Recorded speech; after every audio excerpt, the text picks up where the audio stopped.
we have a store? Do I get a discount?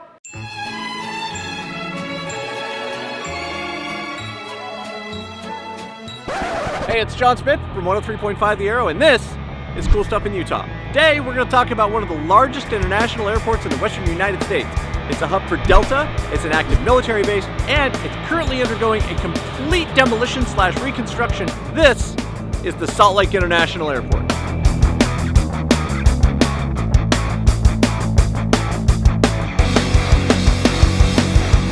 So the airport is actually coming up on its 100th year anniversary. They've been kind enough to let us come out here and talk about some of the progress that they're making in the new airport, as well as some of the progress that's being done in tearing down the old airport. So the Salt Lake International Airport was built out here in the middle of nowhere. I know right now it's the heart of Salt Lake City, but when they first built it in the early 1900s, dude, it was completely abandoned. And when they opened it, there was a big celebration. Over 2,000 people were in attendance, including some people from the Wright Brothers company.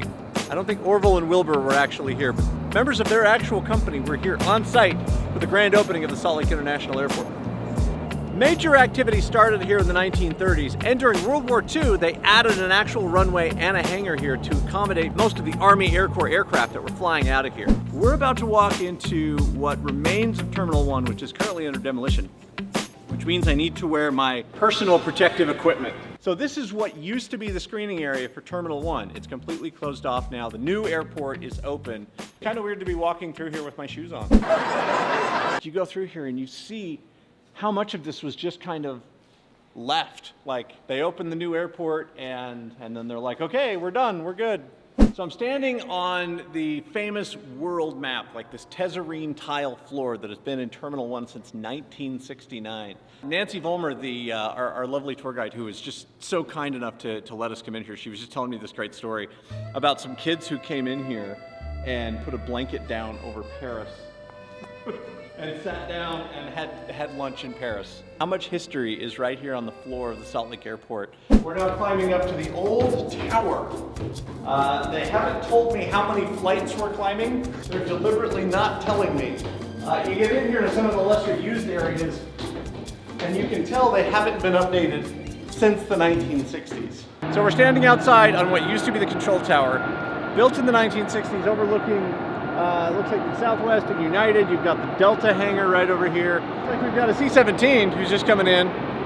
He's probably going to head over to Salt Lake Air Base. SLAB, as the military calls it, is a Utah Air National Guard base, which is on the same set of territory that Salt Lake International Airport uses.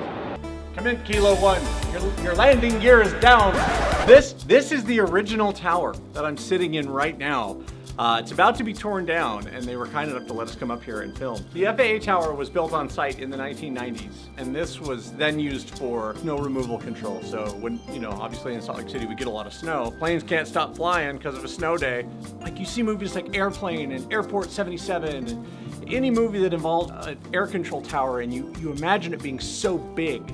And I get in here and it's about the size of just a normal living room. There's a lot of people coming out of where their planes had just landed. This is going to be closed off here by the end of October. So by the time we show this, I believe this will be walled off. When completed, the concourse will be the size of 12 football fields. This is an area that's kind of a new concept for airports. This is the greeting room, which we have kind of a thing here in Salt Lake City. We've got a lot of military families, got a lot of professional sports teams. Oh, that's right, and missionaries. We now have a greeting room right here, which is absolutely stunning. They also have, if you look over here, oh, that looks familiar, doesn't it? That is a recreation of the map that used to be in Terminal 1. And this is some of the new art that they've got here. This one's called The Falls, looking at this. I come in here and you've got like the big Delta set up behind us. This is the airport now. The airport that I've been coming to and going from for the last 40 years is now closed. This is the airport. It's kind of weird to me. I want to say overnight, even though it's not overnight. They started construction, I want to say 6-7 years ago, and literally there are plans for this that they've been working up since 1999. So through everything, through the Olympics, through 9/11, through Y2K, they're still working, man. So my thanks to the staff here at the Salt Lake International Airport. My thanks to Leon from HD and Big D Construction. Big thanks to Nancy Vollmer from Salt Lake International Airport, and my friend Colton Nickel, who's my neighbor and works for Delta. He had the idea to come out here and film. Big thank you to everybody for watching this show. If there is something that you think we should cover on cool stuff in Utah, click that like button, click that subscribe button, and comment right down here on where you think we should travel to next. In the meantime, I'm going to fly away,